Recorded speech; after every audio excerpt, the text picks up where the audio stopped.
I mean, if you look at research, and I don't know what the percentage was, but it was it was like 20-30% that even in women who work outside of the home still carry more of the load in the home, especially if there's children involved, even if both couples are working. So a couple of years after having my first daughter, I realized I wanted to work, that I wanted to be self-sufficient and that I wanted to contribute to the life that we have. Welcome to the Me and Us podcast, a conversation between two relationship therapists who talk about real-life issues based on what they learn in a clinical setting, working with clients, and from their own experiences of motherhood, marriage, and parenting.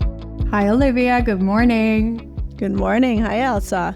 I'm so excited to be here today to talk about the money issue, or the issue with money. Which one is this?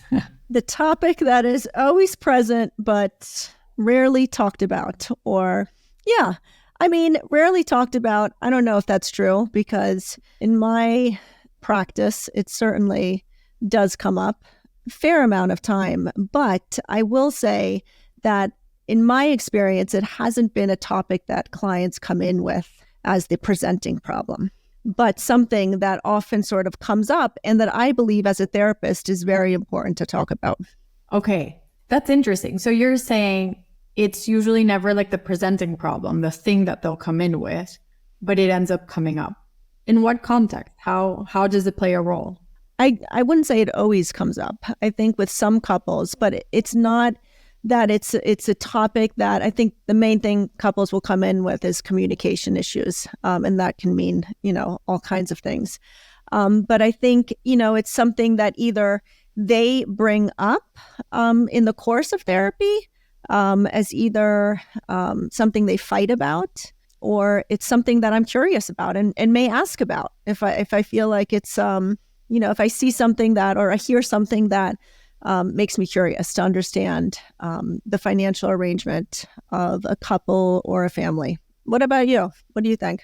Yeah, I was thinking about that. And I think sometimes the topic of money comes up, but in reality, it's a conversation about what we're valuing in a relationship. So what I often notice is that this is obviously a generalization, but it's what I notice happen the most, that males will feel responsible, will feel the mental load of the financials of the family in the relationship. A lot of them often worry more or feel more responsible for providing, even when the woman contributes and provides as well.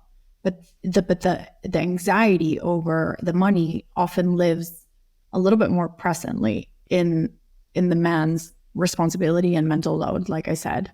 And they will often present feeling like overlooked for what they do provide because of all the other expectations of them.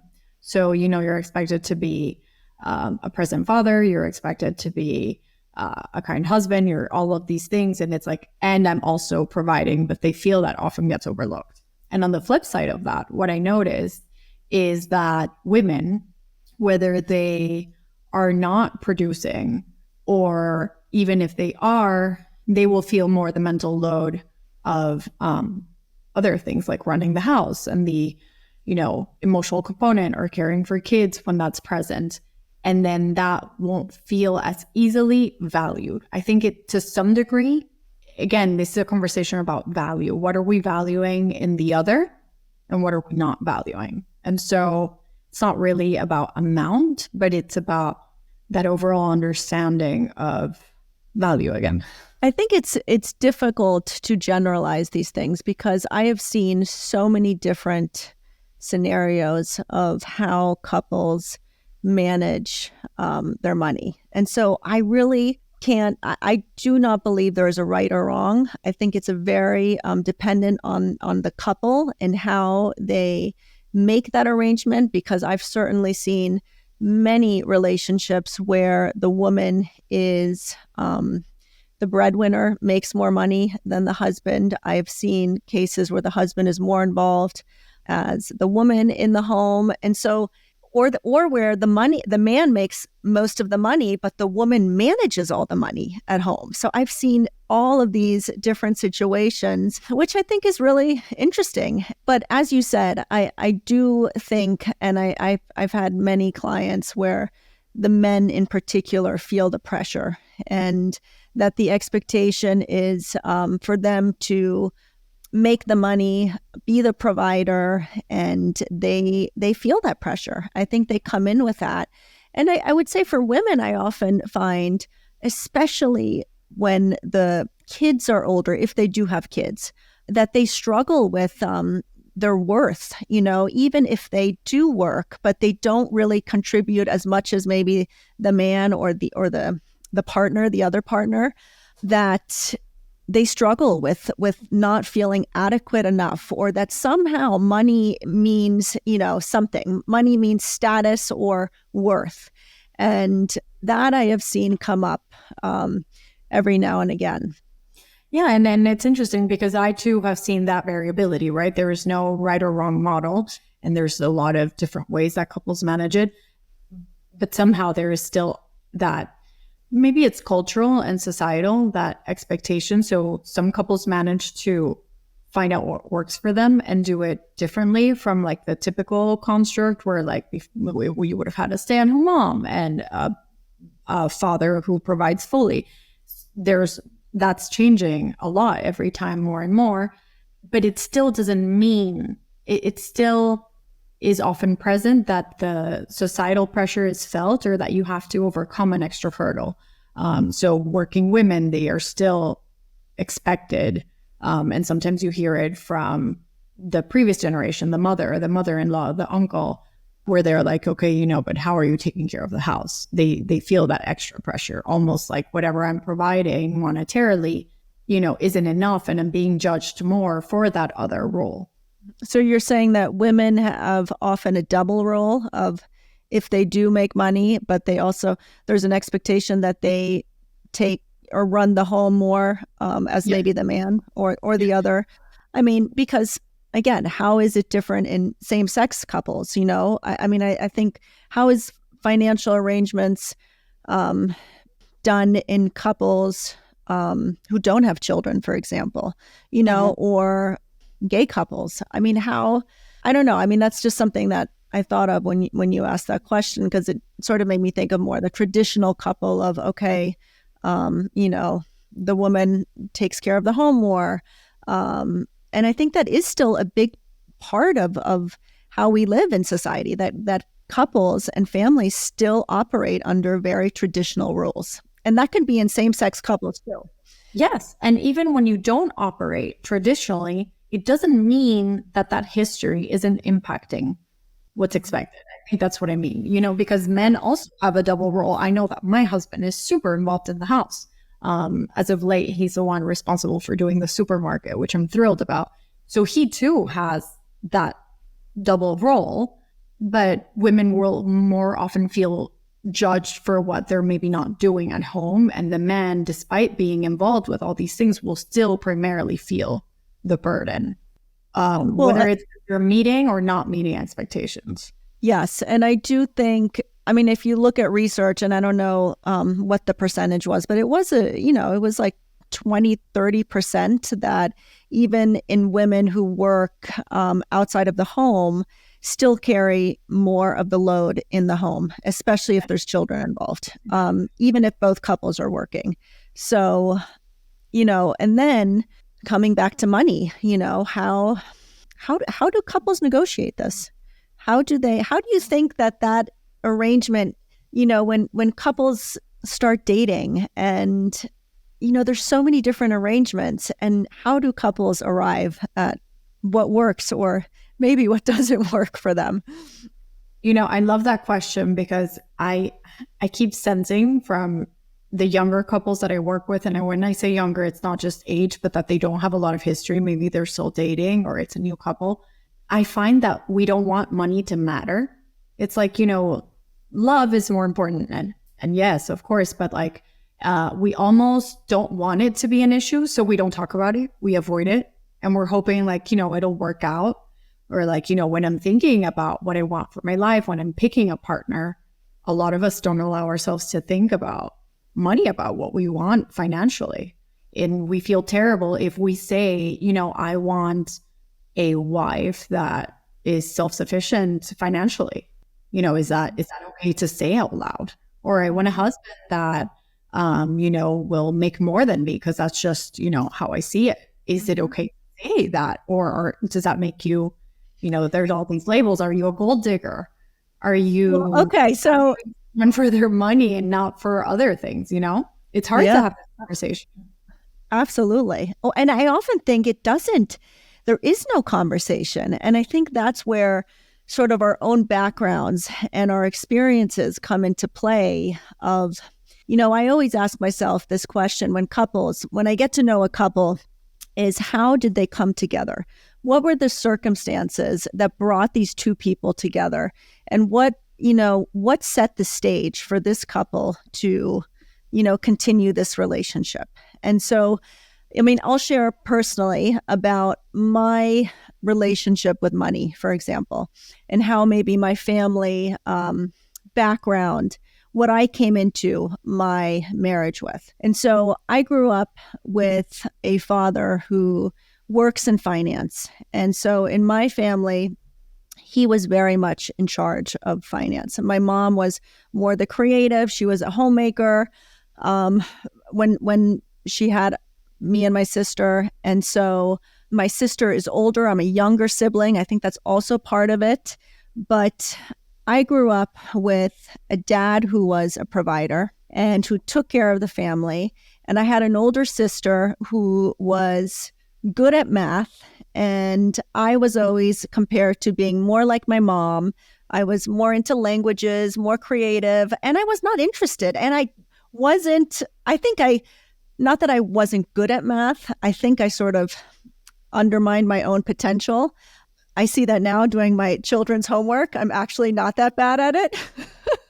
But I think I grew up with sort of taking this position of, this is over me, finances. And I think unconsciously or subconsciously or whatever you want to call it, but I think part of me looked for somebody who was also a provider, like that I sought out a person that would take that role in the family. And it is more a traditional role. Absolutely. And so I think, that played a big part in how I sort of put myself into my relationship, especially when children came along. But I very much sort of took a back seat for many years in sort of knowing also about our finances or what actually goes on. And over the years, I really had to sort of have a conversation with myself and say, I need to up my functioning in the financial department. I need to be more responsible in knowing what is going on and take part of it. And not that I work and I, contribute to our household very much so, which was something that was hammered into me from my mother, right? To be self-sufficient, that no matter what, you as a woman can take care of yourself, which I have accomplished. So I think with that, I also realized, hey, I have a responsibility to also know more about my finances. But I think for a long period of time, I sort of deferred more to my husband. And that's where sort of the background came in, and I had to acknowledge that. But I think that is a big part of what we come in with. Yeah, I love how you tied in how you grew up to the role that you were playing more automatically in your relationship. And it sounds like you're saying that at some point you decided to step up or be more responsible. What did that look like? Like what changed when you said, let me do this differently, more thoughtfully? I think it took understanding more about, when you buy a home, about mortgages, about investments. One of the things that I ended up doing is making an investment and actually taking part in these investor meetings, these quarterly meetings on, Zoom, where I'd listen into these, financial guys talk about, this fund and what's going on in the market. And, half of it, I'm like, whoa, this is, confusing, but I've learned so much. And I think it is just making that effort in understanding like what, reading. Educate. Well, I don't really read their fine. Yeah, just educating myself more. Yeah. Because to some degree, it would be easier to say, well, I don't know. So, he does. So shouldn't he take care of it? Right? Again, because of all those limitations that we set on ourselves, or the things that make us uncomfortable or that are a challenge, Yeah, if absolutely. it's a challenge, you understand what would that. you say for yourself? Well, no, yeah, I hear you. I still don't find myself 100% satisfied with how I am being responsible for my finances. And what I mean by that is that, looking at my history as an adult, it has been ever evolving, right? So once I graduated college, I moved to New York. I had a job in finance. So I actually find myself to be knowledgeable, and I was entirely self-sufficient. And when I went into my marriage, I was self-sufficient still. Where it got tricky for me is when I had children, because my experience had been that my mother and my mother-in-law were only homemakers. So I thought that's what I wanted. So I stopped working. And it was very challenging for me to not be producing, even though I had my husband's support. But I don't think I applied the intelligence and knowledge that I had of money management into what that would look like. I just, from my experience growing up, I just knew that it somehow worked. But I don't think I was as thoughtful about it. So a couple of years after having my first daughter, I realized I wanted to work, that I wanted to be self-sufficient, and that I wanted to contribute to the life that we have. It wasn't just about taking care of myself, but like the life that I have, I want to form a part of it financially as well. So I studied first, and nowadays I am making an income again. But it's hard for me, we both contribute, but how involved and how much do I know about my partner is something that I still struggle with. I know what I make, I know what I contribute, but it's hard joining what he does and what I do into an overall. Sometimes there I find myself just not having enough information because I haven't been disciplined enough to seek it out. That's my confession. And no, that's interesting. So I think that also speaks to, and we didn't even mention this, the arrangement. If couples have separate bank accounts, which I think many couples do, they keep their finances completely separate, and others who just fuse, right? They join bank accounts, everything is together. I think that's also very interesting, like how couples make that decision. And I think for some it works well, and for others, maybe a different situation. In our case, there's like individual and some joint, if that makes sense.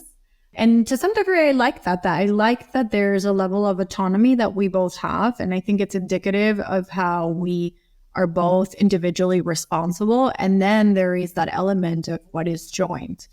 And again, it's interesting because I think coming back to the beginning of a relationship, when people are discussing or not discussing money, there's a lot of foresight that is required to some degree, because it changes, right? It changes as a couple's relationship evolves. What happens when children come into play? What happens with retirement and with age difference and things of the sort? So there's definitely, I think people would benefit from trying to look forward and imagine and start designing what things will look like in the future.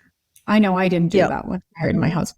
Think about the future. Yeah, no, that's what I'm saying. I think there is part of it which also is so automatic. We sort of fall into it based on, and maybe we choose a partner that complements that other part of us that we don't have, and that. But I really wonder how many couples talk about finances early on and think long term, right, of what that looks like for them. So I was curious. I wanted to ask you, what made you uncomfortable? What was it that when you said you didn't feel comfortable staying home and not making or not contributing to the family? like some of the women in your family? That's a good question. I think I had already experienced a professional life before I had kids. And I thought it was either homemaker or professional, one or the other. That didn't sit right with me. I felt at one point like I could do both. And it really required getting out of the mold of what I had seen growing up and kind of start figuring out how to merge both. I knew I didn't want like a fully corporate career. I wanted more flexibility. And that's how I kind of started creating this life. It really came from a place of understanding what I didn't want. I know I was feeling, a little bit. I hear you. I mean, I always say the hardest job, the one that I've been able to do the least well, is being a full-time stay-at-home mom. I think that's, for me, that was the hardest thing to do in my life. and to me, that was always what I thought I would become or be and wanted. And I think growing up, my parents ended up divorcing. And I think that also played a part in wanting to be independent as a woman. And I think that was also seeing my mom's experience, but just, wanting to be able to stand on my own feet, no matter what happens, and I see that often in therapy I would say more with women who struggle with that if they don't have that and they're dependent on the man for finances, and I think especially when children come into play, they've even lost more of that independence, right? It's even harder then. So coming back to this idea that we don't want money to matter, it does. So money gives you independence. Independence gives you choice, and choice gives you freedom. Yep. I agree. And I would never take back. Yeah. If we are idealistic, because somebody might say, isn't that pessimistic to come into the relationship thinking about money, like can't love conquer all? But I think it's not about pessimism or optimism. I think it's about reality. Money matters. Well, and survival.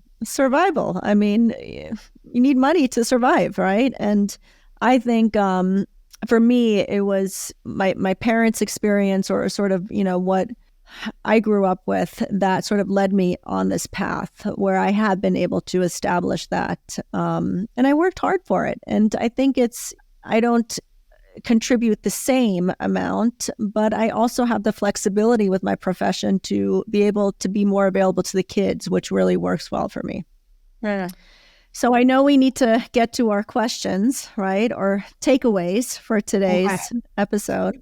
So this isn't one of the questions I want to ask, but I think it'll help to set it up.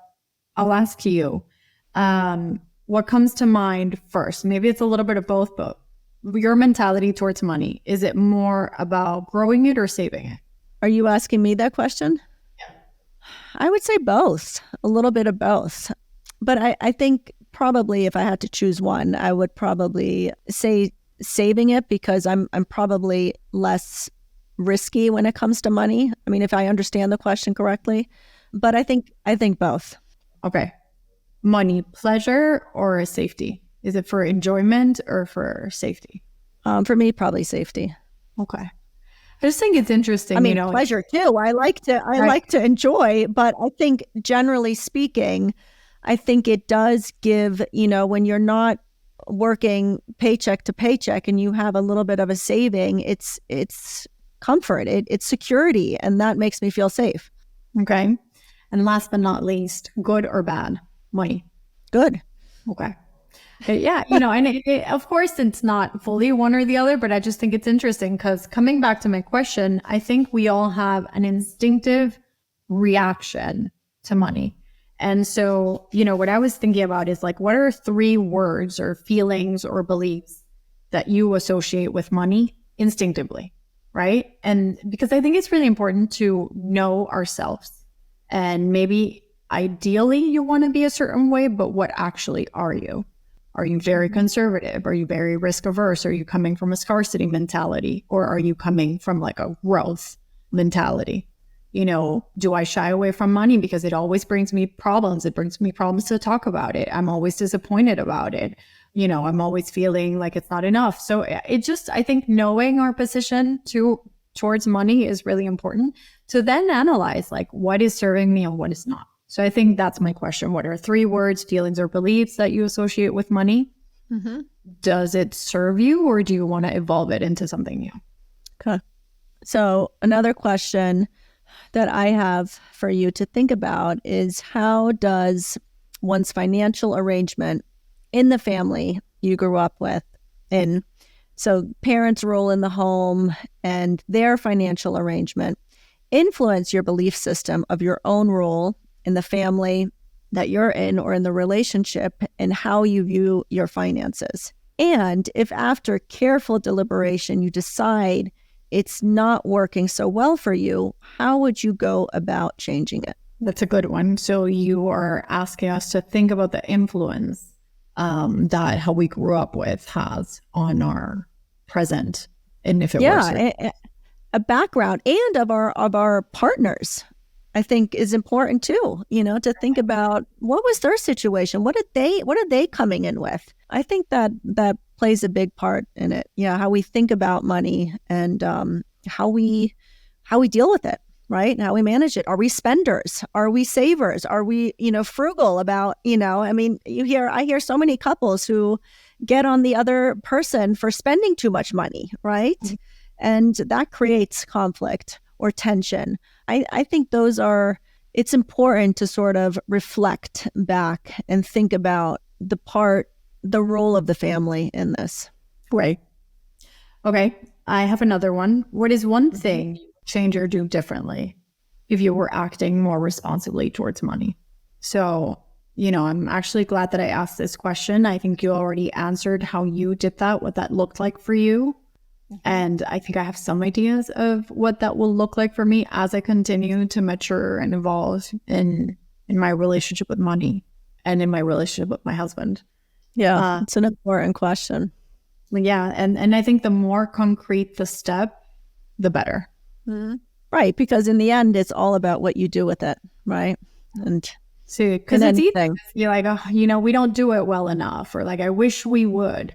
But like, what would you actually do to make that happen? So maybe you schedule like a 1-hour meeting with your partner once a month, and you guys go over numbers in different accounts, or you prioritize 1 or 2 things that you want to spend in the next year, or I'm not sure what it would look identify like. Goals. Yeah, identify a goal, is concrete and actionable, and schedule it. Mm-hmm. Yep. So another question would be, how much self went into how you handled markers or situations, turning points in your life that determined the course of your financial arrangement? How thoughtful or reactive were you in how you made choices around money? And some of the things that I would include in that is to think about, and some of these marker situations, I mean with your interest in money and knowing about money, jobs that you've had. Maybe you got fired unexpectedly, or, things didn't work out, career changes, children coming into play, illnesses that you or somebody else in the family has had, how much money you each came into the relationship with, how much you equally make. So those are sort of markers that, I think, to think about how automatic was that process, or was it thoughtfully made? How much deferring goes to another, to a partner, to a parent, that doesn't come from self? And I think self is something that you'll probably hear us talk about more in episodes. Our podcast is called The Me and Us, and so much when we talk about self, we mean the work that goes into working on your own self and managing your own self and your reactivity in all your relationships, to be able to think for yourself, to act for yourself in a way that is in line with your principles, your values, what's important to you, your belief system. That is all in the self, and how can you be a self in your relationships and let others be and accept others to be themselves as well. So you'll hear us talk more about that. And this question sort of refers to, the importance of your own thinking in these decisions, these important decisions. That was a long-winded question. Well, no, but the concept of the self is certainly so central to how we conceptualize our conversations, ourselves. So, I think it was a perfect time to add that description. So hopefully this gives you all some things to think about when it comes to money. And I'm thinking it requires a second episode. I want to talk about prenups. I want to talk about trust fund. I want to talk about, oh my goodness, we're gonna continue this for sure. Yeah, this is we only touched a very, very small part to this. Important subject, I think. To be continued. Thank you, Elsa. This was fun. Yes, it was lovely to chat.